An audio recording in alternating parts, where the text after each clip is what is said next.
Book your driving lesson now at dla-driving.co.uk.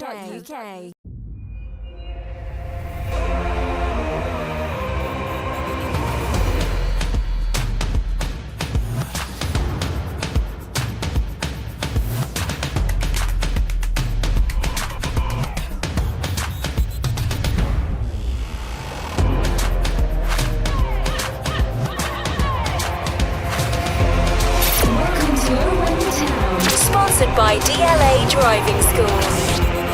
Hello and welcome to Owen the Town Christmas special. What a show we've got lined up for you today. I'm Luke Gregory. I'm joined tonight by Dave, Bataro and Steve, who just turns up yearly for the Christmas special. Yeah, why not? Just for the Christmas podcast. And someone we've been wanting to get on for so long, and probably our first guest on the podcast this evening, producer Jacob's live on Zoom. Hello, mate.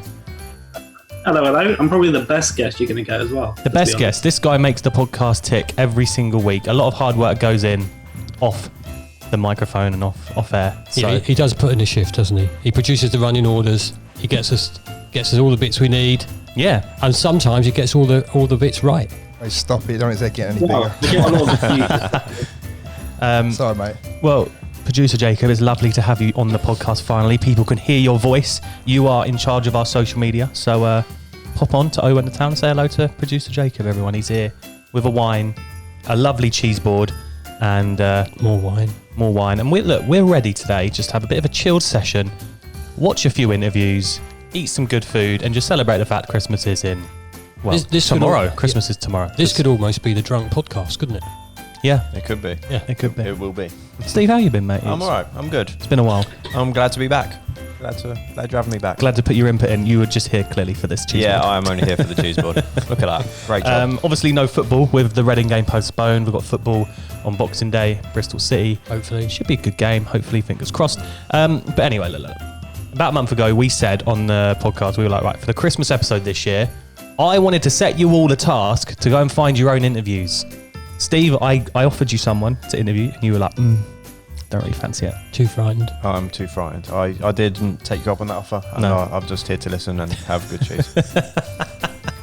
Have good cheese. Pataro, look, you've been busy, understandably busy, so you haven't been able to get an interview, have you? No. But obviously, I'm sure that'll come out in the next week or so. Cool. I haven't been able to do it. Producer Jacob, we did say maybe we could interview you or you could have an interview, but didn't fancy that, did you, mate? No, yeah, I'm scared like Steve, so it was just down to me and Dave to find interviews for today's Christmas podcast, and we've got 4 lined up. Yeah. Dave's gone and found 2. I've found 2. We don't know who we're speaking to, so this is like a surprise for us. Yeah, so I know who I've spoke to, obviously. I was going to say. What's going on here? Yeah, that's a bit silly. Yeah, I know what you're saying, though. Well, should we get underway and start with your first guest? I want you to tell me who it is, how you found this person, what you spoke to this person about, and then let's watch it. Well, I was chatting to Mick Harford, as you do. As you do. Look at that name drop. He's got Mick Harford's number now, by the way. He did mention that. And I said to him, Mick, is there any chance you can put us in contact with the man of the match from the Littlewoods 1988 Cup Final? Okay, I still don't know who that is, but yeah. And he did. And I contacted him, and I've had a great chat with Mr. Andy Dibble. It's mad. And we spoke about just the Littlewoods Cup Final. He didn't have much time because he was busy with Cardiff, but we had a chat about the Cup Final, his performance and what it meant to him. And it was a really nice chat. So you younger Luton fans who may not know anything about this is your chance to have a little listen and a bit of a throwback. And let's have a little look back. Should we have a watch? Yeah, let's do it. By the way, I'm excited. Just before we go into it, I was doing that, not because I was taking the piss, but because I was trying to give you a clue. The keep. I get you. All right, then let's have a little look at Dave's interview. Here we go. Well, talking about the Littlewoods Cup, this is what I really wanted to chat to you about, because I've just watched it back, God knows how many times in my lifetime, but I remember standing on that terrace. When did you know that you were going to be starting in front of Les Seeley and was it Jake Findlay at the time? I knew literally on the morning of the game, and Ray Harford came to me in the hotel and said to me, Dibs, you're getting the nod tomorrow, you're playing. It was a tremendous feeling. Obviously, I had been playing the team. Les was back fit, but for him to give me the nod and say that I was going to play at Wembley was a amazing feeling. How did it feel when you walked out in front of 95,000 people, 96,000 people that day? Lots of Luton Town supporters, me there on the back terrace having a great day. And it was a beautiful sunny day. What was it like walking out for that final? Well, it's one of them things you sometimes sit and think, was it a dream? It wasn't a dream, it did happen. It's hard to explain because, I mean, Wembley as it is now is still a fantastic venue, but the old stadium and the atmosphere it created is far superior than the new one, in my opinion. It sent shivers down my spine, walking out and come out of the tunnel end and see all those people amassed in that beautiful old stadium. I thought, actually, I agree with you. The stadium now is still brilliant, but it's not the same. The atmosphere is not the same. I agree with you. So if we just talk about the game, and we started quite well, didn't we? You're out there, and I think you made a couple of. Before we scored, I don't remember Arsenal having too many opportunities, and then. I'd like to think early on in the game, the touches I did have of the ball were comfortable, neat, clean, and tidy. And I think for any goalkeeper in any game, whichever level you're playing at, to have a nice early feel of the ball and pick up some nice crosses or balls that come across the box, make one or two early saves, settles you into the game. Obviously, when you walk out that tunnel, as we did say, you're bound to have a little bit of nerves. There'd be no player that hasn't walked out there that didn't say they didn't have some nerves. But I think I settled into the game quite early. Yeah, and also as fans from the terrace, we're sitting there or standing at the time, not sitting. We're thinking, we've started really well here. I thought we was on top. I thought, you're right, you were solid in goal, which is cool. And then Steenie pops up with that first goal, and we're on our way. 13 minutes in, I'm loving Wembley. What about you?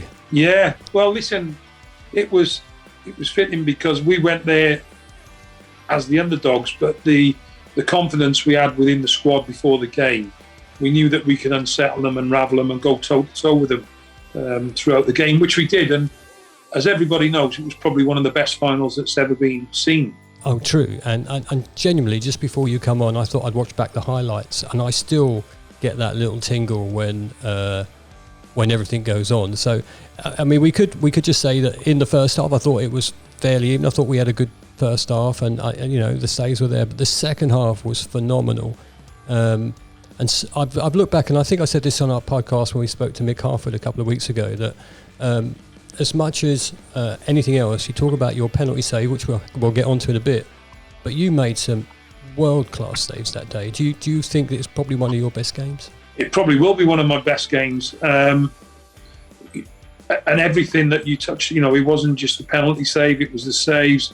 It was, from my point of view, a complete goalkeeping performance. I don't mean that. I'm not an egotistic person at all. And as you know, I'm goalkeeping coach now, and you have to analyse and look at your own goal. I look at my own goalkeepers these days, but I didn't put a foot wrong. But in saying that, neither did the rest of the team. It was a superb team squad effort, which managed to get us over on the line today. And in those situations, that's what you need. You need everybody pulling for one another, and we had that at Luton Town. We certainly did, and I think back watching the game, and the first thing I've written down about their first goal, David Rocastle, obviously a bit of a legend for Arsenal, and he's sadly not with us. Yeah, he's no longer with us. But I wrote down Rocastle dives for a free kick, which he did. When you look back, he wasn't touched, and then 71 minutes. I thought very scrappy defending, and you couldn't get down to the ball quick enough. Was you disappointed by that one? It was a scrappy goal. I was more disappointed with the second goal because I probably 1v1 probably should have stood up a little bit longer. If there was any criticism in the second one, might have stood up a bit longer. But well, do you know what? That was my next question, because 71 minutes goes, they score, and then 3 minutes later, and I've written there, do you feel you could have done better? I think it was like down to your left by the post there, so it went almost through you, I thought. Probably gambled too early. Yeah. Sometimes in them situation you do, if it hits you and you make the save, everybody applauds, but probably sat down too early in that situation. Have you looked back at the game yourself more than once? Million times over. Million times. So if I said I've written just three highlights, or 4 highlights actually. before we get to the pen, if you don't mind. The Smith header, you tipped that onto the bar. I've written just world-class save, absolute world-class save. How do you remember reacting to that? Or Yeah, I think things were coming at me fast and furious during that time, and it was just a reactional save where you just throw something, your arm at it, handed it, and it was a good stop. But obviously the turning point then later on is the penalty save, which in those days people don't realise. We didn't get as much information as the goalkeepers of today get. yeah, again, if we go to that penalty incident, and I'll come back to the other two things I wrote. The penalty incident for me, again, not a foul. I think that's very well documented.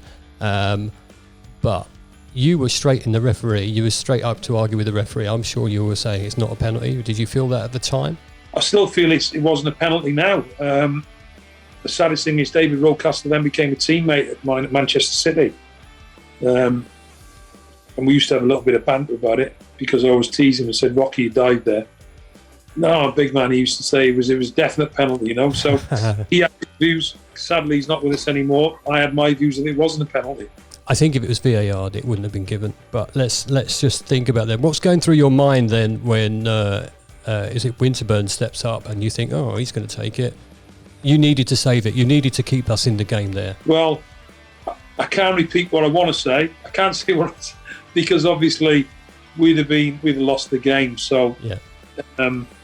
It was just a question of I've got to stop this going in the net. There was no two ways about it. From our view, I mean, you're at the opposite end to where I was. What a tremendous save. I mean, unbelievable save. Getting down to push that. And not only just saving it, pushing it away from danger, for me, was the thing that helped. Yeah, I mean, I've done a little bit of homework on myself, and I always did in those days. I mean, nowadays, I don't want to bore you too much. I sit down with the goalkeepers at Cardiff City and we'll go through all the opposition penalties. But as said then, it was just a question of looking and learning on your own behalf. And I'd always thought that if he took a penalty, we'd go to my left hand, which he did. And he pushed it out wide. And the other thing I sort of noticed was the celebration wasn't long. It was like, get up, let's defend this corner, and let's carry on and get back in the game. That's what it felt like to me. It was one of them situations that I knew straight away. I had a feeling that it would give the team an immense lift, and it did. I mean, it just the next 12 minutes you couldn't write the script, could you really? Not at all. I totally agree with you there, because we had a 10-minute spell there where it was disastrous, and the penalty save lifted not just the players, it lifted the crowd, and we truly believed we could get back in it. So from your end, so I only saw the goals from my end, which is right where we were. So from your end, when we equalised, what did you feel? I knew we were going to win it. Seriously, you knew we were going to win it? Because I was still doubting it. I was thinking extra time at the time. But I had a feeling in my bones that we would win it. I mean, it'd be easy for me to sit here and say now, but I had a feeling that once we'd scored that goal that we'd lifted ourselves, and I just couldn't see us losing the game. And the winning goal, I think, was superb. I think I quote all the time Brian Moore's commentary, but the goal was superb. The cross from Grimes to the volley from Brian Steen was amazing and euphoric as far as I'm concerned. It was a brilliant goal. Yeah, what a finish from a top class person. Great cross from the sideline from Ashley, but couldn't have come to a better man than Luton Town through and through in Brian Steen. So for him, what a special moment. And for all of us watching, and all of us. Yeah, exactly. I mean, I know for a fact that my mother and father were stood in with the Luton Town fans, and my next bit was the celebration after, where I saw my mother and father proud, and see Steenie and everybody so happy, fans. And well, you're one of an elite few for Luton Town to have that major medal winning experience. Our first ever major trophy, and you were part of it, and a really big part of it, and then you ended up getting man of the match, quite rightly so. So I'm assuming you got that little trinket somewhere. It's sat on the right hand side of me here in Penarth. Oh, here we go. Let's have a look. There you go. Wow, that's pretty good. Yeah, it was a Rose Bowl, which, as you can see, is treasured. It's by the side of me. So I don't know if you can see it properly then, but it's with me. Well, Andy, listen, I know it was a very brief chat we're having tonight, and I thank you for your time, but I just wanted to let you know that any Luton fan that was there that day and any Luton fan that watched it on the television knows what a great part you played in that win. And, you know, it's changed memories and lives forever, and that's true. It's been a brilliant experience, and I'm glad that you come on to have a little chat with us. No, it's my pleasure anytime. I always look forward to coming back to Luton, and I look forward to seeing them back at Cardiff in the Championship later on in the season. Well, if I'm there, I'll call you over and say hello. My pleasure. Thanks, right. pal. Yeah, thanks for coming on. Oh, what an effort. Very good. Hey, Very good. How was that? Good stuff. Good. Simon. Enjoyed I loved that it. I tell you what, he was such a nice man to talk to, and he's promised that he'd love to come back on at some point and talk a bit more about his career. But unbelievable chat I had, and it just reminded me of being on those terraces at Wembley. Well, producer Jacob, you said it, Nat. Like, obviously, you're from Plymouth. You're Plymouth through and through, but you've adopted Luton a bit as your team, so you didn't really know much about that game and the history of the club. Yeah, so like hearing the name like Brian Steen, obviously since we started the podcast, I've known a bit about him, but hearing Andy speak then, I've known a lot more now, and it makes me think like he would be some player in the current team. How do you reckon he'd do currently? Oh, he'd be superb. He would be superb. I mean, you know, think of the sort of pitches they used to play on back then and now. No comparison. Steve, what did you think of the cheese during that, mate? That was all right. Enjoyed that. Yeah. You can tell it's still Steve's gone. just sitting there ready for round two. Have you seen how much of that's gone? We were hungry, weren't we? No, Dave, cracking effort on that first interview. And it's a great start to the podcast, and I think we should move on. Yeah, I can't wait to my first one. I cannot wait to hear, who you've managed to get hold of. I think that'll be hard to beat, having him on. Well, with the help of Stuart Hammonds at Luton Town Football Club, I managed to have 10 minutes with Kal Naismith and have a little chat with him about some of the best things about being a footballer and that are in his life right now. Should we have a little watch? Yeah, let's do it.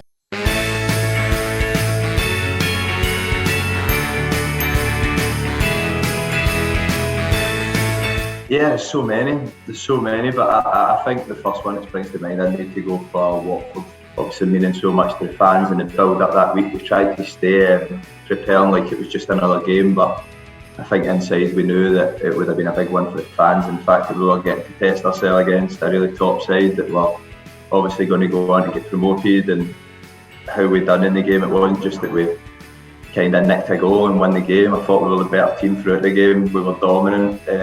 And it was just that was a good day for the club, good day for the players, good day for the fans. Did you know how much of a big rivalry it was? Obviously, Mick Harford's around the club, so he's probably getting into all your ears telling you how big a game this is. Yeah, well, to be honest, I didn't until maybe 2 weeks, 3 weeks before it. I started being a few of the boys started chatting about it, and then obviously in the week in the build up to the game, like you say, Mick, who knows the club inside out, he was speaking about it, other people were speaking about it.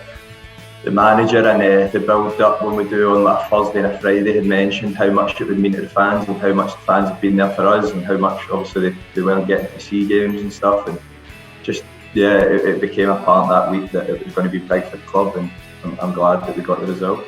Another game that springs to mind for me was the Sheffield Wednesday game when we're 2-0 down. You got the goal to make it 2-1 and then Elijah makes it 3-2. That game as well, a lot of togetherness was shown, I think, from that second half onwards to get back into that game and get the win. Yeah, like you say, it's always an amazing feeling when you're 2-0 behind or 3-0 behind and you can manage to come back and get something. I think it's one of the great feelings in football, and we've done it a couple of times since I've been here. I remember the Bristol City game as well. It was like we were down and out, and we'll keep going. We'll always keep going, and that was a good day. Obviously, I got my first goal.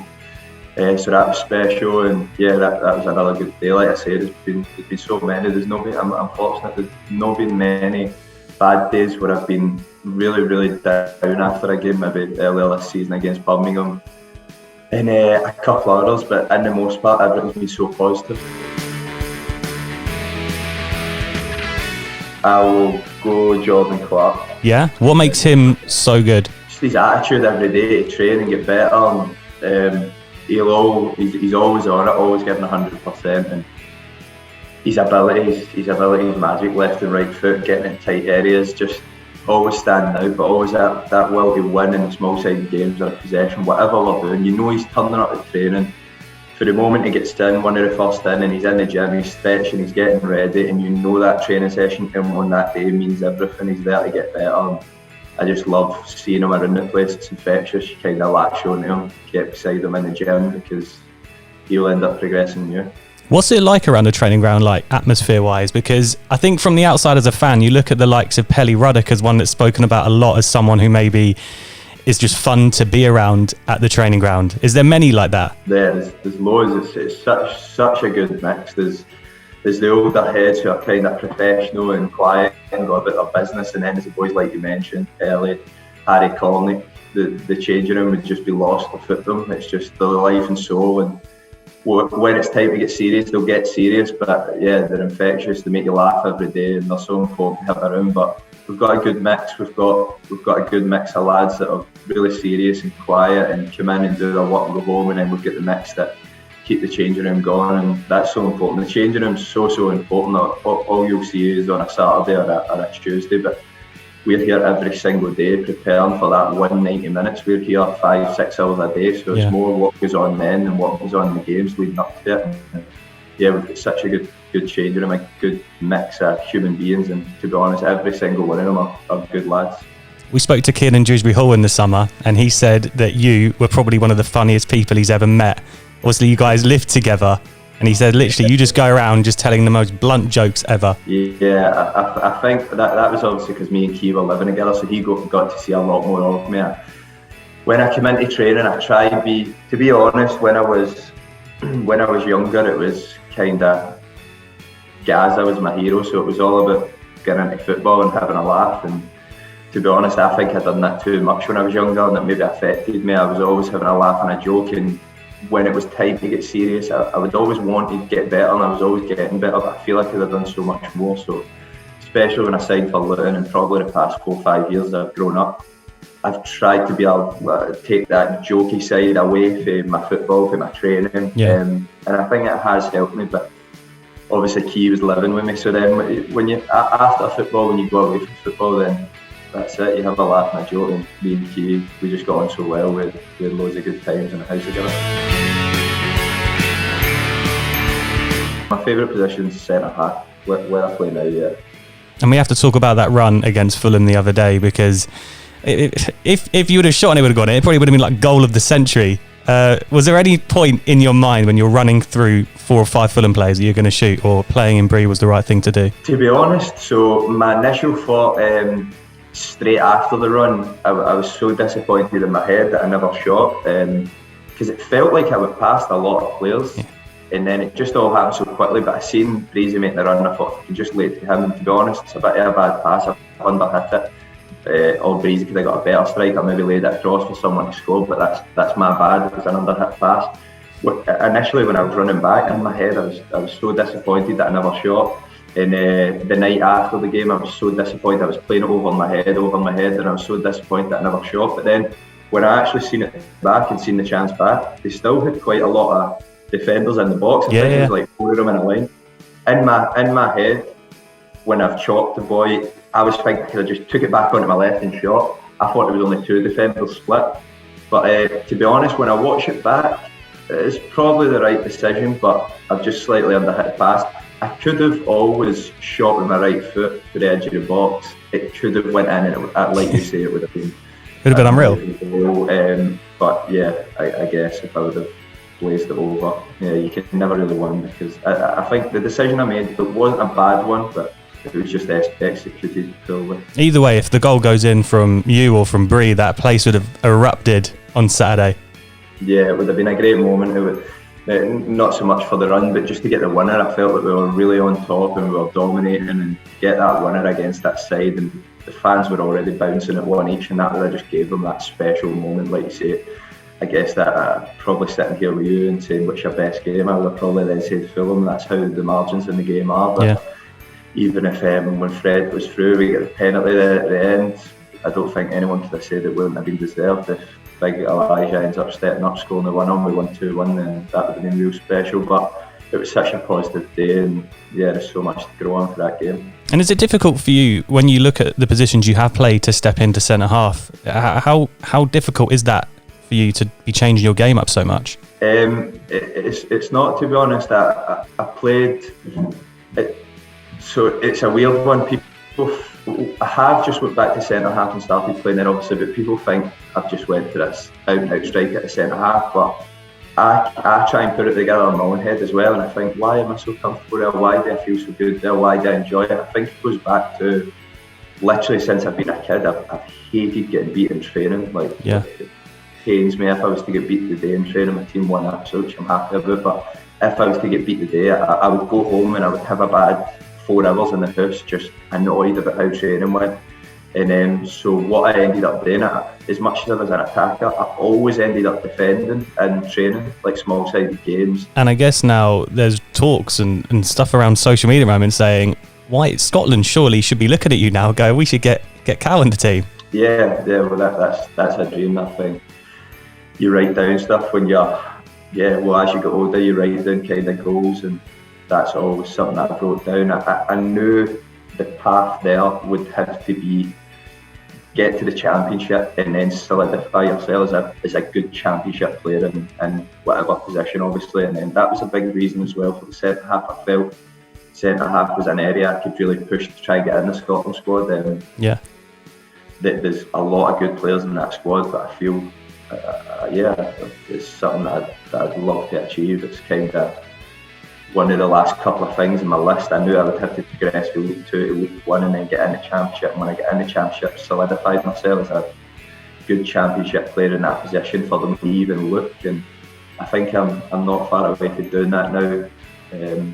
It's hard because they've got they've qualified now, and it's likely that the manager will probably take the players at the bottom there, and rightly so, they've done so well. But I think what would be good is that sometimes they do like a 30 player gathering, or even if I could just get in something like that where the manager could have a look at me. But as I say, I'm not going to sit here and say, yeah, if it happens it would be nice, but it is something that I've always wanted, and I'll continue to always want that until I retire. I think I'm going to get in last year Andrew Considine for Aberdeen, and I think he was 33 and he made his debut, and I was delighted for him, because you think, it's too late, but it's never really too late. If you just keep working, then I'll always hope that it's something I can achieve.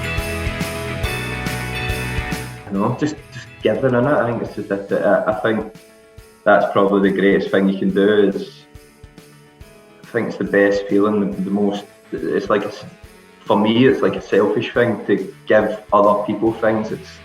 I do it to make them happy, but I think it's just that feeling of making someone else happy that maybe couldn't have got something, or just that. I think that feeling's powerful for a selfish point of view, for your own kind of self and how it makes you feel, and it just makes me feel good. That's just something I enjoy to do, whether that's my mum, my brother, a stranger, my missus, your kid opening something that they're so happy about. Just that feeling of just giving. Have you got your Christmas shopping done already for next week? No. None yet. Get involved in the Christmas dinner at all? Kids, a few things, and Christmas dinner, nothing. My missus messaged me there saying we've got so much to do, and that is the only thing about Christmas. I think you play it up in your head, you end up having so much to do. You get all the presents in, and there's a lot of stress in the build up to it. I'm kind of somebody that just likes my days, just day by day, just boring. There is quite a lot of stress, and people stress. My mum will phone me and say, I'm going to get your brother this, and I've got him this. Do you think that's enough? And everybody worries, is everything enough? Is enough? Well, I think it's relaxed. It's about everything's good on Christmas Day, but I don't really like the build up to it, if I'm honest. Amazing stuff, Kal. Thanks so much for your time. Yeah, thank you. Top man.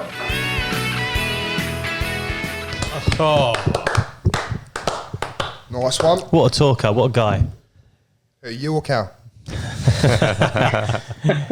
Honestly though, you look back at what he's done over the last year, he's improved so much, and now is, like we've said many times on the podcast, Steve, he's one of our best players at the moment. Well, definitely one of our most consistent. And I was actually quite interested in what he had to say. He had quite good stories, and it's good to hear, to be fair, listening to him. And he chose the best match. was the best match. Yeah, it was. Come on, it was. Well, Let's be honest. really. He had just said that. Like, yeah, come on. come on. How was that game? You drinking tea, Steve? Yes. Some of us have to drive after this. But yeah, just going back on what Kal said about that run at Fulham, unreal. We spoke about it last week on the podcast, and it's interesting hearing him say, like, when he was running back to his position, that he was a bit disappointed he didn't shoot. But also, like he said, you look at that again, and it's like there wasn't really the opportunity to shoot. No. Well, But you're right. It would have been goal of the season. Yeah, You said goal of the century. goal of the century, goal of the season, goal of whatever. not that you've seen all the goals, but we'll go with that. Fair enough, yeah. But no, in all fairness, he did the same, like I said the other week, he done the same against Nottingham Forest away. But obviously, not as quite on Closer to the mic, please.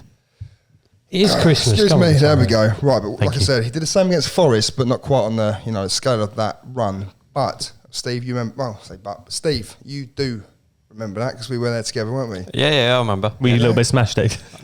No. Nah. No, I was sober, that one. Yeah, because he was driving. All I was fairness. driving.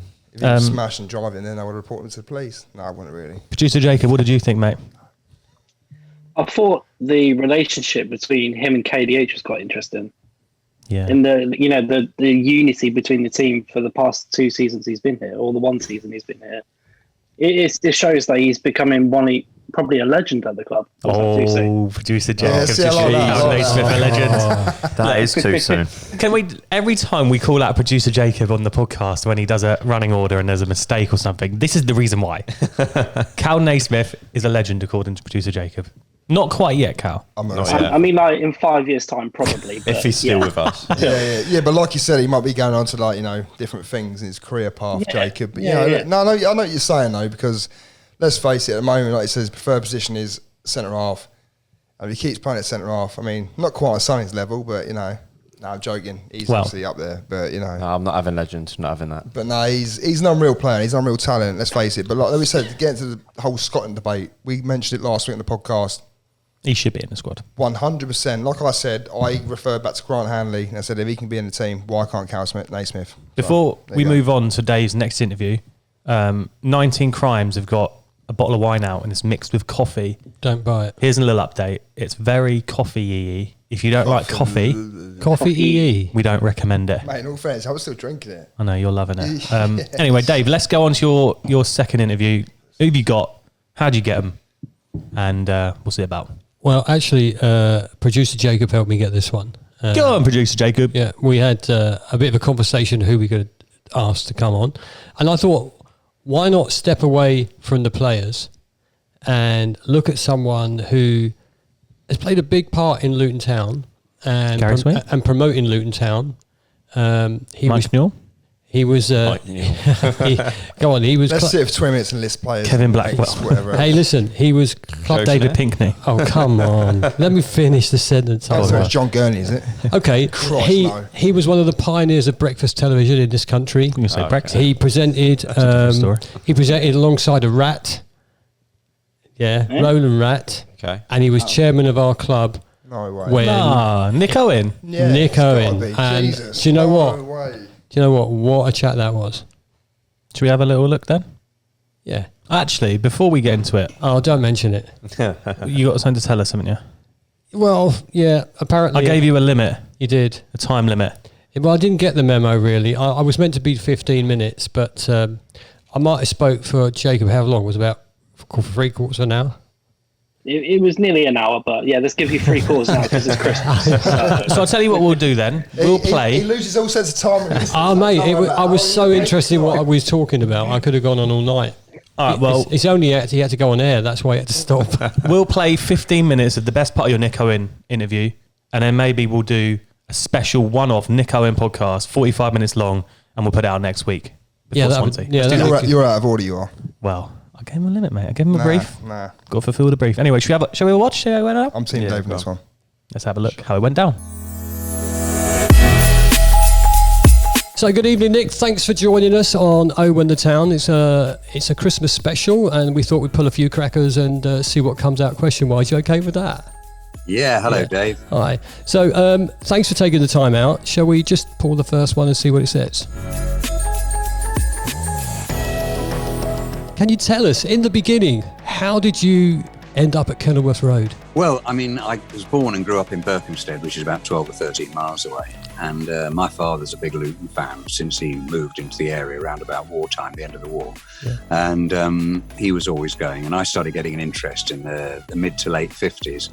And in the end, you know, he took me to my first game in September 1958 against Leeds United. We drew 1-1. And if I wasn't hooked before, I certainly was afterwards. Just walking to the ground, what a marvellous moment as a little boy walking into a professional football ground for the first time. And the grass was so green and goals with nets on and everything. And there was just a hum and an atmosphere, as we all know and love at football grounds. And it was just absolutely sensational. And I was hooked from that day till this. And that's 63 years ago now. Wow, 63. My first journey into the Kenilworth Road was 1970. And I remember going into the Oak Road and being passed to the front, and I thought that was a myth, but I literally got passed to the front and I sat on the rails. And you're right, the smells, the sounds, the colours, are amazing. Yeah. And I always remember the smell of cigars. I don't know if that's true, that's just in my head, but I felt that it smelled of cigars and pipe smoking and things like that. But I certainly felt the smell. I certainly felt the smell of cigarettes generally, and you know, menthol type sweets and stuff. People trying to keep warm. Well, do you know the thing when you said you lived in Berkhamsted, I thought I'd look up the distance from Berkhamsted to Luton, and there's a team closer. How comes marginal? Okay. And everyone in my town supported one or the other. But a lot of my friends supported Luton. A lot of them supported Watford as well. But but if you go through the country lanes, which we did from Berkhamsted, it was only about 12 or 13, and Watford's about the same. Really? Oh, I thought it was a little bit further, but I'm glad you chose Luton Town and not Watford, obviously. Oh, absolutely. We always remember our first games, don't we? We always remember those games. Do you remember your second one? Just out of interest, because I don't. I don't remember mine. I remember the first. Yeah, no, I'm not sure I do really, because I didn't go that often because I was only little and I lived 12 or 13 miles away. I had to rely on my father being able to take me, so he couldn't take me to every game. Because he worked on Saturdays, so I couldn't always go to every game. But it's that one really stands out. I can remember it so much. But I mean, from then on, it built up, and it really took off when I was older and could get myself to games. So when I was in the late teens, or my friends had cars, or I could get hold of my father's car or something like that. That's when it really took off, and I was going to away games as well. I was about to ask that because I've seen you at away games when I've been at away games. So when you were younger, you was all over the place watching them when you got the chance to do it? Yeah. But if they were too far away, I used to go up to London and watch West Ham particularly. I really enjoyed going to West Ham in the days of Bobby Moore and Jeff Hurst and so on, who, I later got to know really well. I worked with them and so on. And with hindsight, it's just unbelievable because at the time they were just sort of monumental heroes, not that much older than me really. But it's a real privilege in later years to have got to know these people and to have got to know some of the Luton legends that I saw in my first ever game. I mean, that first ever game in goal was Ron Bainham. I think he might be the only survivor now from the first game I ever saw. Wow. And I met him in the Eric Morecambe Lounge about 2 years ago. And I was just like a schoolboy all over again because, your first heroes, when you're such an impressionable little lad, are so special. And to meet Ron Bainham was just absolutely jaw-dropping for me. Wow, because again, if I think back to some of the players I was lucky enough to see, and this podcast is listened to by all ages, and some of them won't know some of these names, and hopefully they'll go look them up. But I remember a little to do with John Aston and George Best, when George Best and was it Rodney Marsh playing for Fulham, and they came to the Kenilworth Road. And I just recall John Aston standing there, and George Best had the ball in front of him, and Bestie feigned to go to the left but didn't move. John Aston tried to go left but didn't touch the ball, and then he feigned to the right, and John Aston went to the right but didn't touch the ball. So George Best did a complete 360, and John Aston still didn't touch the ball. George Best was a legend, wasn't he? Oh, God. For me, he's the best player I've ever seen. And I've been lucky enough to see Pele live, Maradona live, Johan Cruyff live, commentated on some of them. Commentated on Maradona in the World Cup in 1982 for ITV. Wow. And brilliant as those players are, and they are, and it's a personal thing. But because I saw George Best more, I just think he was the most wonderful footballer. And what would he be like today? Hey? Well, you wouldn't be able to afford to buy him, would we? No, but I think we might struggle. We could sell the airport perhaps, but bearing in mind that the pitches are like carpets and people can't tackle from behind, and the amount of times he got clattered and had to play on a ploughed field, he would have been sensational, unstoppable today. But I absolutely loved him as a guy. I got to know him really quite well, and I did go on a bender with him once or twice. Oh, really? Could you keep up? Oh no, not remotely. I've been on benders with Ian Botham as well, and I certainly couldn't keep up or afford to keep up with him. Gosh. But George Best was just such a lovely, unassuming guy, and I really I used to say to him, I really can't forgive you, George, for depriving me of another 10 years of you on the football field, because he packed in when he was about 28. Really? But he was just a magnificent footballer, and he's only very slight and not very tall, and how he had the guts really to be, face down some of those mighty, brutal defenders whose sole job was to stop him. And if it hurt, it was going to hurt, Yeah, well, and also Bestie came to play for Dunstable under Barry Fry. Yes, so he played it, and I remember them putting up the temporary stands, and I remember my auntie just lived right on top of Creasy Park, and we just looked out the window to see George Best. It all happening. He's an absolute legend. Yeah. And I think we create our own legends when we're younger, and you put like you say, I spoke to Mick Harford last week or the week before, and he's a legend in my. I loved him. He's a really great player, but Bestie, one of the best, obviously, one of the best. What is this I heard about you not getting in the Nick Owen lounge, Mr. Nick Owen? How can you not get in your own bar? You're trying to upset me now, aren't you? Yeah, just a little. But if you tell you something else... It must be 10 or 15 years ago now. And I was with, I've got 4 kids, and I was with 2 or 3 of them. And before the game, we're going to the Nick Owen bar for a quick pint. We got to the door, and there's a bit of a queue going on, and I was sort of hovering around. I spoke to the bouncer on the door, steward, should I say. And I sort of shaped to go in. He said, sorry, mate, you can't go in there. And I said, why? And he said, packed out, can't go in there. And I said, oh, fair enough. So off I went with my kids, and that was the end of it. Didn't give it another thought. And the bloke behind him said, do you know who that was? And the bloke said, no, I haven't a clue. And he said, well, his name's in bleeding great block capitals above your head. And it ended up in the Sun newspaper. And even a columnist said something like, and Nick Owen said, do you know who I am? I wouldn't dream of saying that, ever.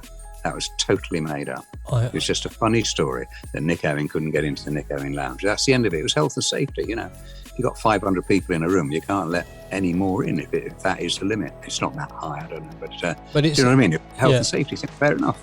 If you're not there early, you don't get in. We all know that. So. The guy who was standing around, who told me what he said to the security man, I met him at a away game a week later. That's how I found out that had happened. I think anybody who said anything different about you, Nick, don't know you very well. I wouldn't have believed that at all. Can we just talk briefly about Kenilworth Road? I mean, we're all really, really excited about leaving to get to Power Court. Where we can't wait. That the board and 2020 done a massively good job for that. But how do you think you're going to feel when that last game comes along and we have to? I will feel very sad. I really will feel quite emotional about it because, as I said, for 63 years I've been going to that ground, and every time I walk in, it's a real sort of energy that goes through me, electric shock almost. It just gives me such a thrill.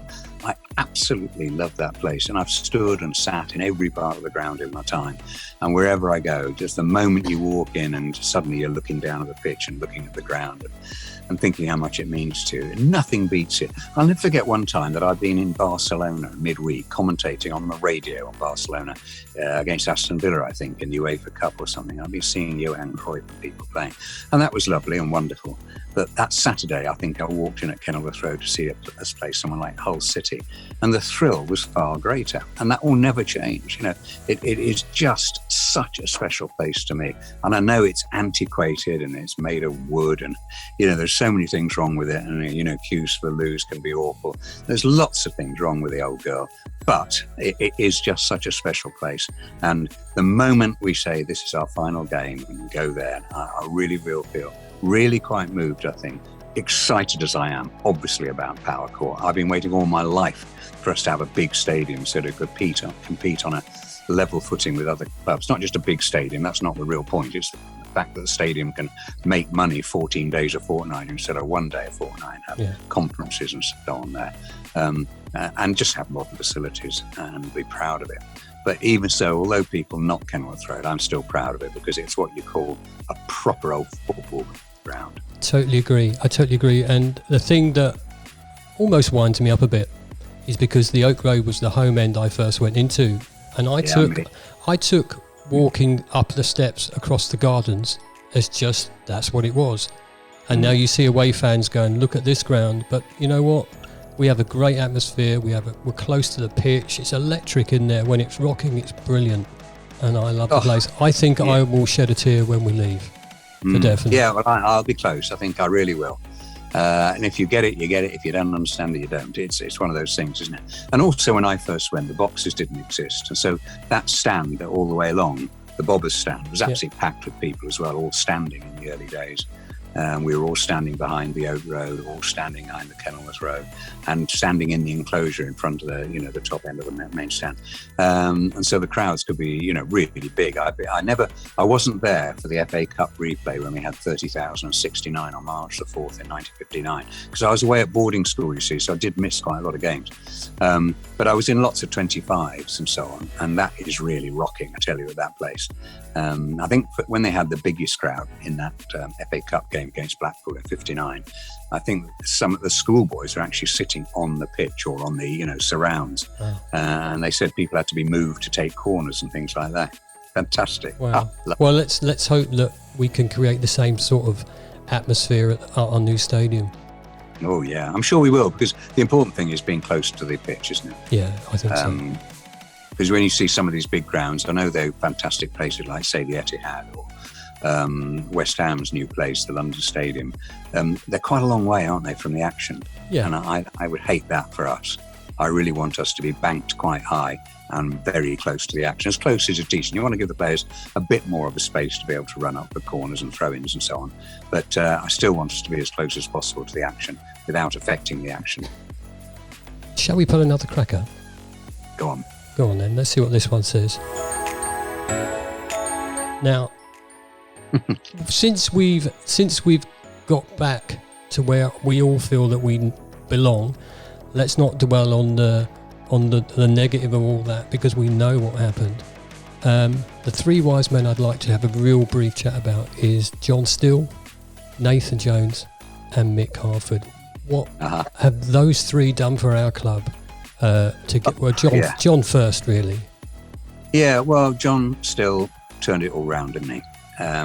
We were in a massive decline, having dropped through the divisions as we did, from the Championship to League One to League Two and then the Conference, and it was a pretty sickening feeling when we went down. And of course we had 5 years, as you well know, in the Conference, and with hindsight I can't believe that we had 5 years down there, but it was really tough, and in no time you become a Conference club in many ways, because this level of players isn't as good as we've obviously got now, and you just start thinking that the big game next week is Fleetwood away or something like that. Your whole mentality changes, and there was a lot of anger amongst the fans about what had happened, and disappointment and frustration when we didn't go straight back up. So there was quite a toxic atmosphere in some areas of the ground with some games, and it was very, very difficult time. But John Still and the players he brought in, like Ronnie Henry, they really did change it around. And he was such a positive guy, and he had these wonderful terms of praise like, you can only control the controllables and so on. And he got us going again, didn't he? I mean, we had some close shaves, and poor old Mick Harford, he was manager for a while and didn't work out. And Gary Brabin and Richard Money and so on, and Paul Buckle. And in the end, it was John Still, a wise old head who knew all about non-league football and very experienced, and it turned it around. And in the end, that season we won the title. It was one of the great seasons in my memory, supporting Luton. So it doesn't matter what league you're in, if you're winning, it is memorable. Isn't it? If your team is playing entertaining football and scoring 5 goals away from home and stuff, that is just unbeatable. We scored 6 at Ebbsfleet. I remember that on a really windy day. You know, those sort of things are just fantastic. And I have such a tremendous regard for John Still and a love of John Still and everything he did about the club. But one of the most important things he did was turn the mindset around and get everyone thinking positively, pointing in the same direction.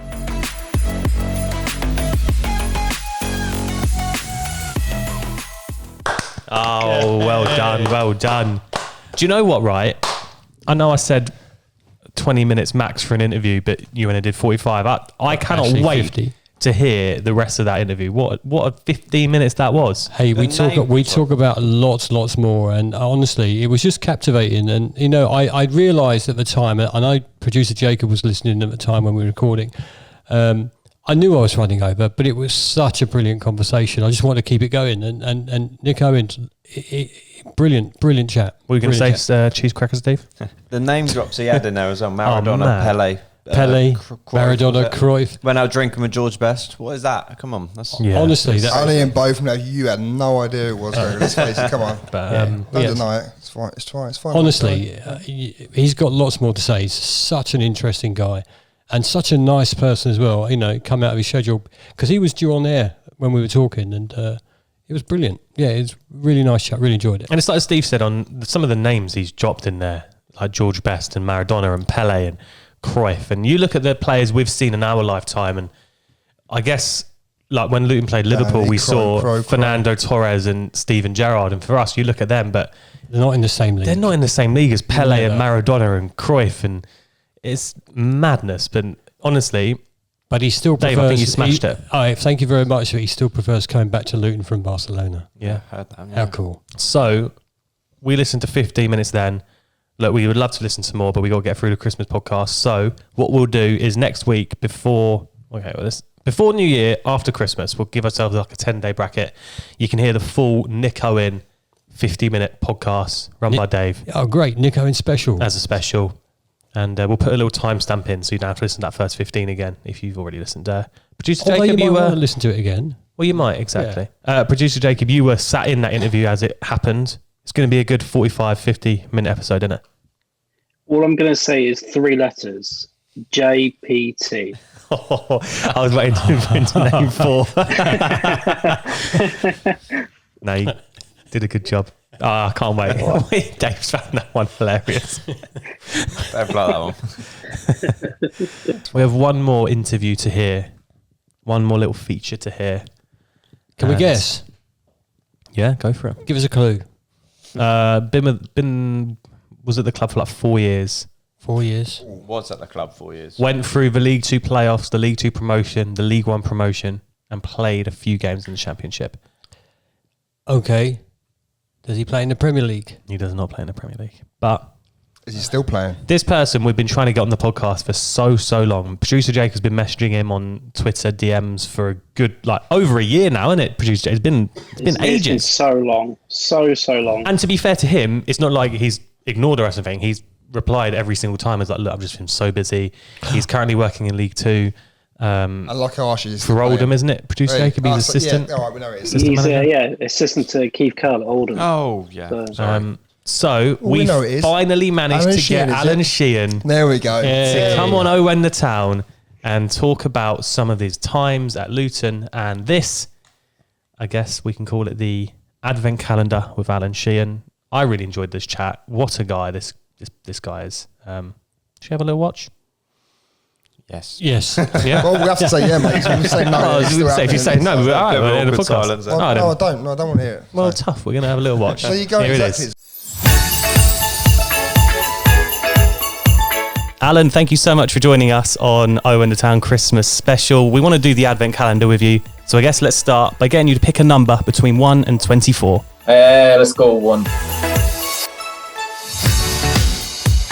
You initially signed for Luton on loan in 2016. You were Nathan Jones' first signing. What was it that made you want to join Luton at that current time? I was at Bradford at the time, and it was time to go. My agent rang up and said Nathan Jones had just got the job, and he rang me up, and yeah, I suppose you've heard about how he sells the club, and he did it from the very start. The way he spoke to me, about me, how he made us feel, how I fitted into everything. Yeah, it was a 10-minute conversation, and I was going to Luton. And you played every game when you joined on loan, which I guess shows from your point of view that you did mean a lot to Nathan Jones, and that clearly he knew everything about you and wanted you to be that main centre half. Yeah, I think it's funny how things go. I think I signed on the Thursday or the Friday, and I think first game was Mansfield, and I think I was meant to play left back that day, and I think Magnus went down injured maybe the Thursday or the Friday evening or the Saturday morning, and I ended up having to go in and play with Scotty at centre back, and that was it. Mm-hmm. That was it for the foreseeable, which was great, and we got the win, and the rest is history, I suppose. Was it, when you signed on loan, was there that view of maybe joining permanently in the summer, or was that wait until the end of the season and then just see what happens? Yeah, I think we spoke about it.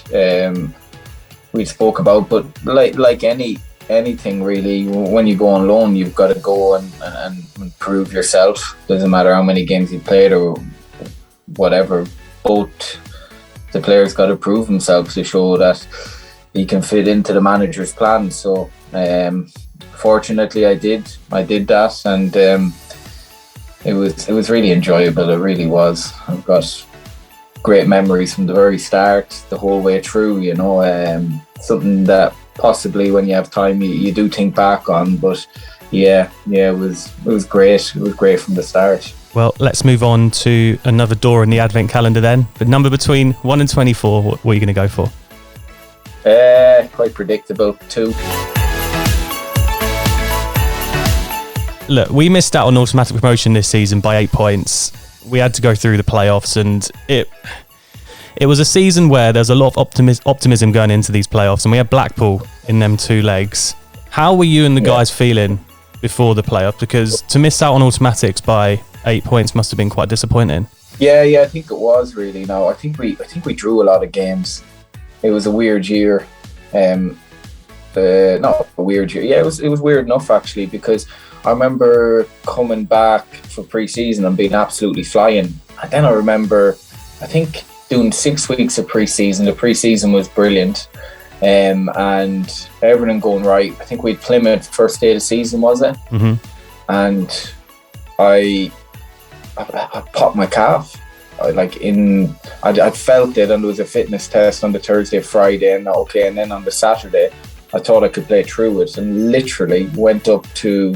I was feeling it in the warm up, was killing us, but I was trying to get through it, and then I think I did the toss, and then I came back and I jumped, and I felt something go in my calf. I was like, "Wow, I've got to come off here." And then Scotty came in and we won, so we won the game, and he did great. And I was getting up to speed. Took us a while to get up to speed, but.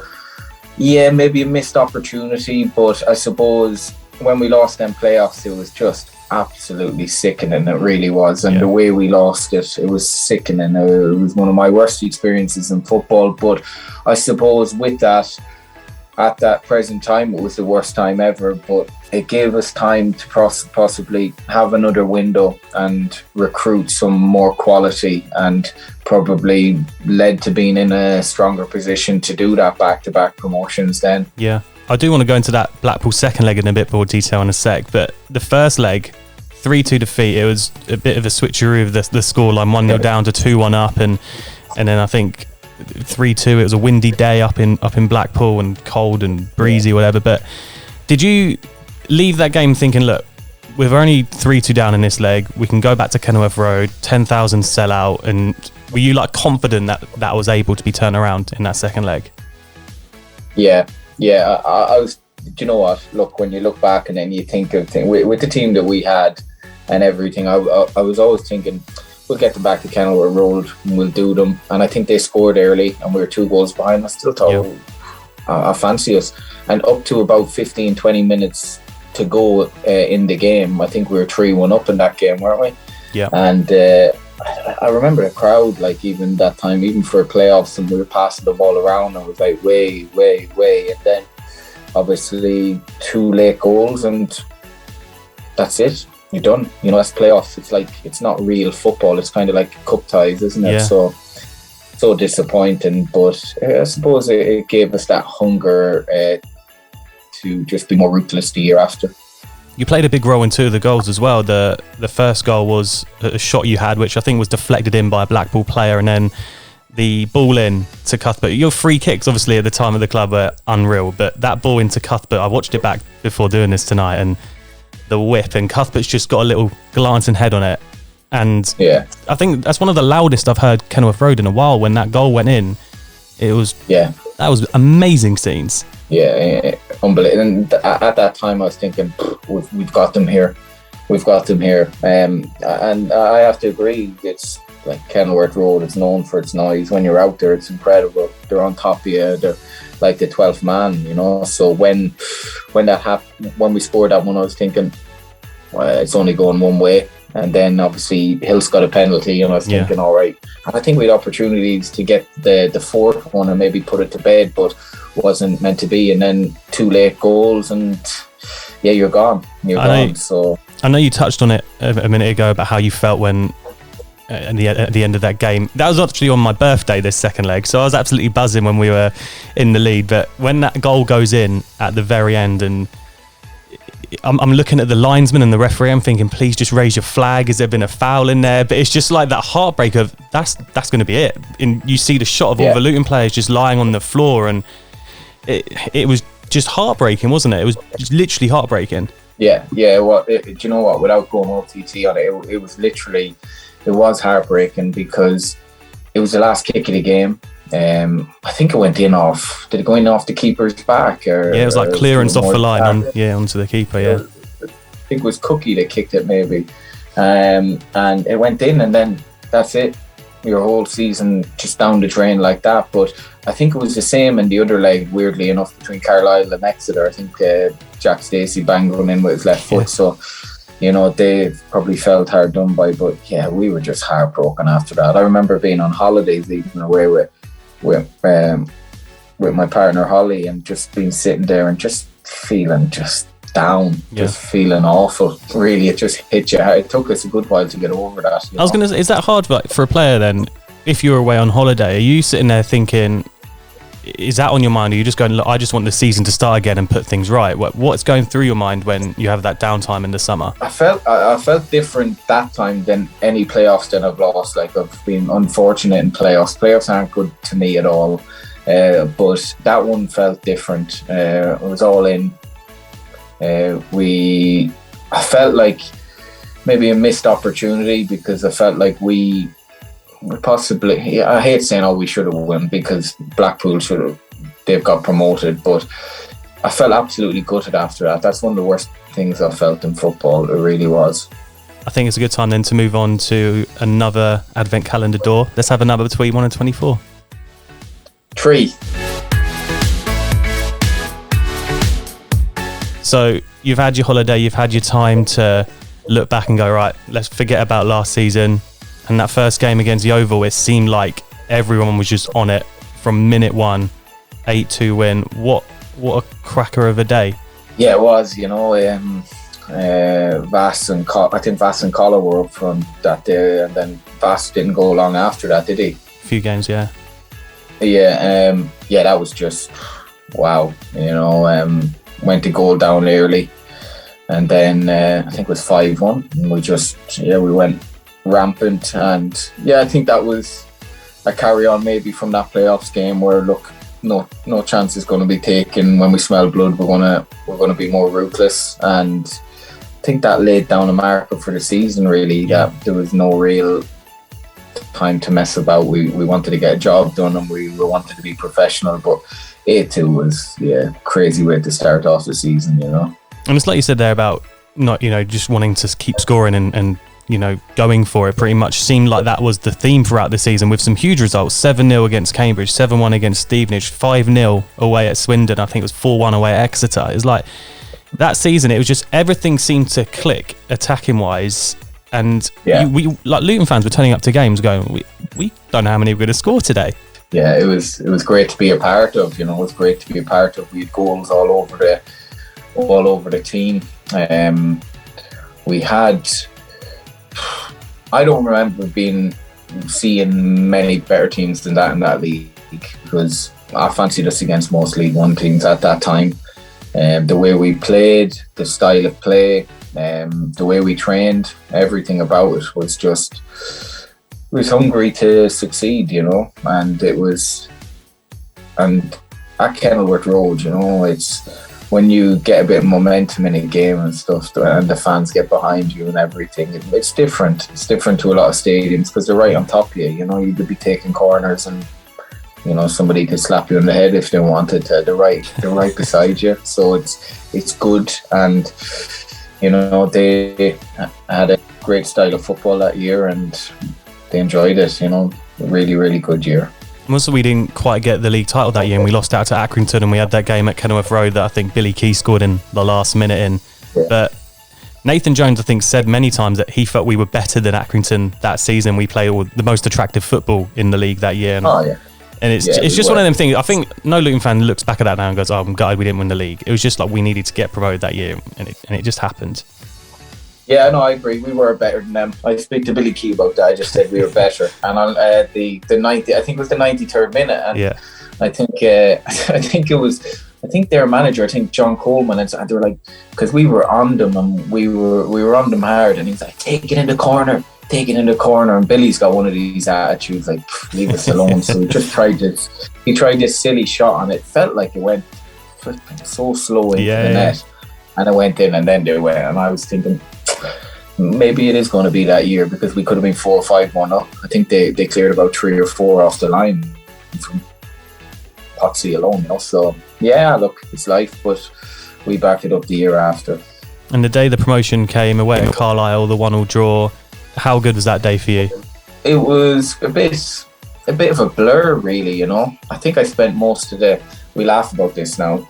I spent most of the first half arguing with Macca, just like arguing with each other, because I think we were 1-0 down, and we were just arguing the whole game and just fighting with each other all the time. He's one I wouldn't want to argue with.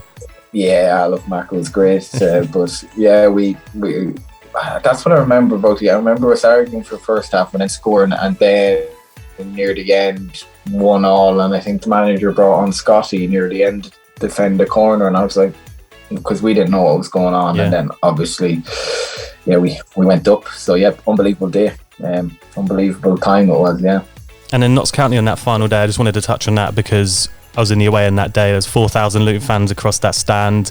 It was hot. It was just a very entertaining 0-0 draw as well, I thought. But at the end, Luton fans singing and the Luton players just stood on the pitch. I just remember that day, and I think a lot of Luton fans look back at that day and go, that was one hell of a day. That was a special day. I suppose there was no pressure on that game.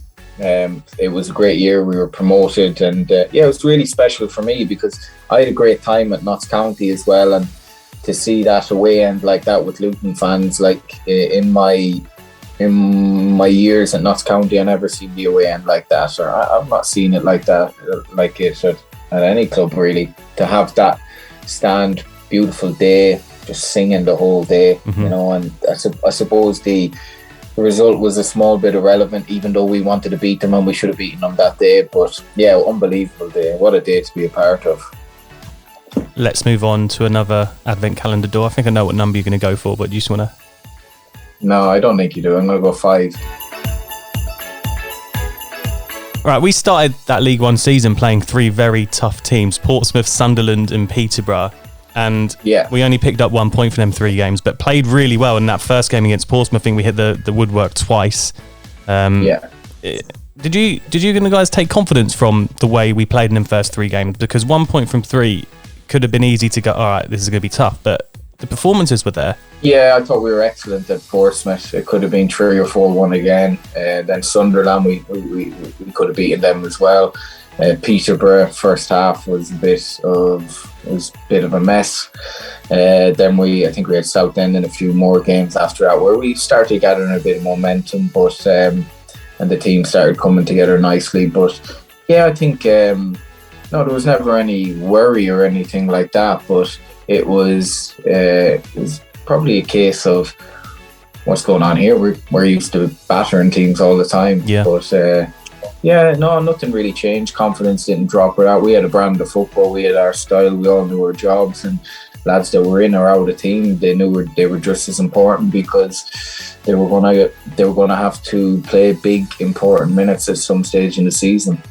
Obviously, we went on such a huge unbeaten run in that season, and I guess it's hard for anyone to sit there and go, we expected that. But did it come as not as a surprise, but like it kept getting better and better and better, and I guess that confidence must have just kept growing in the team as every single game went past. We were setting a new record for games unbeaten. We probably weren't made aware of that for a good while until it got further and further on. It wasn't something that we were trying to do. We were just trying to keep up there, really, stay in the mixer and then continue momentum. But no, it's not something that you say, oh, we have to go on a run. We just wanted to be consistent. But some of the football that year, there was times, especially, I think it was Plymouth at home, where we hit them for 5, and there was a few other games. And little games like that where you're thinking, maybe at the start of the season, you're like, that's going to be a really tough game. But then games, we were just rolling over teams again, and it was get that familiar feeling. So it was, we never really counted it up until you look back on it, but the lads were just outstanding. They really were. One of the games that I wanted to talk to you about was the Walsall away game, and being 2-0 down, and we're going into them last 15 minutes, and Colo pulls one back, and then Hiltz has one disallowed for offside, and then we get that corner in the last minute which you go over to take. Lualua pops it in, and then the next minute the camera pans over to you, and you are just jumping into someone's arms in that away end. What were you feeling that moment? I don't know, really. It was a really late one. It was quite emotional, really, because I'd been, I don't know. I was just, like you say, when I was there, I was so all in. You lived and breathed every second of every game, even though I didn't play like all the time in League One. So it was one of them where you just wanted to do so well when you got the opportunity and not let them down. So I suppose the Luton fans were always great to me, but how do I describe that? I don't know. I just probably lost my head a bit and just jumped in, Yeah, so it was great. It was really good. And that kind of felt like one of them games where it was like, it could have easily stopped that unbeaten run, but it was that we just went to the end, didn't we? And we just kept going and going and going, and eventually got the goal and kept that run going. Yeah. So it was a team that had great quality, but great character as well. Great character. Didn't really know when they were beaten, and just so much quality, so many good lads. Worked hard, no bad eggs. It was just a really, really brilliant side for that level that was. I was going to say what you said there about that togetherness, and there's been no bad eggs in the change room. Last year we spoke to George Moncur on the Christmas episode of the podcast, and when we spoke to him about when Nathan left and how difficult that was for the team, but he just kind of said that togetherness with Mick in charge was the reason that it kept going, and nothing really changed. No, I suppose it's testament to how well drilled we were. Obviously when the manager left, we had our routine. If it wasn't broken, it didn't need him fixing, and Mick took over, and Mick was brilliant, and kept everything the same, and possibly went up a level, because we had a tough run of games, I think, with Sunderland and Portsmouth and a few other games, but with that I think it was excellent, really. And that Portsmouth game obviously was a huge night at Kenilworth Road, and a lot of Luton fans' favourite all-time nights, probably, in the snow, and Moncur curls in that free kick. I think you come on the pitch just after that free kick, but what was that feeling like for you when you see that going, and then 2 minutes later you're on the pitch? Do you know what? I think I remember I was trying to warm up as much as I could, because that was one of the coldest nights ever. Do you know that it needed a goal like that to light it. But the atmosphere that night was just unbelievable. Again, another special night, and to do it so late on, again, one of your rivals to get promoted that time was great. And obviously Monk scored some great free kicks that year, and it was always a brilliant goal and great celebrations, and everybody buzzing again afterwards. And we had Mick on a few weeks ago, and he mentioned that Portsmouth game in that first half. He said it's one of the best halves of football he's ever seen, because we completely played Portsmouth off the park that day. Yeah, we murdered them. I remember that. I think Carlo scored 2 that night, did he? Or did he score 1? Yeah, he scored 2, the pen and the little pass from Stacey. Yeah, but I remember we just had them locked in. We had them locked in from early, and we didn't give them much. And I think even the goal that they scored came against the run of play. But yeah, done special nights. It's mad that you're giving me all these memories of these games and stuff. You're like, oh yeah, that was good, and that was good. But yeah, great times. It's that's good to hear that. Maybe it's good to hear that stuff. And then if we go towards the end of the season, I think we didn't leave first place after we beat Portsmouth. We were top for the rest of the season, and we had that chance of promotion against Burton and lost 2-1, but then the promotion was secured on the following Tuesday night when Portsmouth lost to Peterborough at home. And it was kind of like Luton fans that day. I remember thinking, we're not expecting it to happen tonight, and if it does, like, I don't know, it just happened randomly. What were you doing that night, and how did you celebrate? Yeah, do you know what? I had it on the iPad watching it with my partner Holly, and then my friend came around randomly at half time, and then with about, I don't know how long, it might be near the end, Matty Pearson came around because he lived near me, Matty, and I was thinking, wow, the crowd's getting quite bigger here, is something happening? But yeah, and then obviously I remember just speaking to Nick straight after it, and yeah, it was job done, and everybody was just so happy. It was when you're up there for so long, it's kind of a relief at the end, really, because it was when you're up there, you're there to be shot at, and you're expected to do it. So yeah, it was brilliant back to back. Like it's just frightening when you think back to it. Was there a message in the group chat saying, lads, we're all meeting up for a few beers in half hour? About 10 minutes. No, to be fair, everybody's well spread out, so not that night, but I think we made up for it at some stage. And then we lifted the title against Oxford on the Saturday, 3-1 win, and did it feel like for you guys that the pressure was kind of off that day because the promotion had been secured, or were you like, now we're going to go win this title now? I think the pressure was off again. You could go out and enjoy yourselves, and the lads were playing with great freedom anyway, and it was Elliot that scored, and Monk scored a free kick again that day. Yeah, it was another brilliant game, another great win, and a perfect way to round off possibly a perfect season again for us. And let's get into the final advent calendar number then. 16. I wanted to talk about the Luton fans because look, you played in front of them for 4 years. They loved you. They still love you. How good was it for you to play in front of Luton fans? Hard to put into a sentence, really.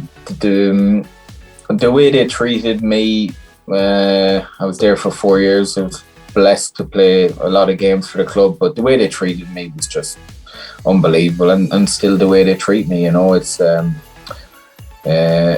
club it's got something it's in my heart now. I honestly, I love them. It's the first result I looked for, and with the fans, they were so good, but it's just so well.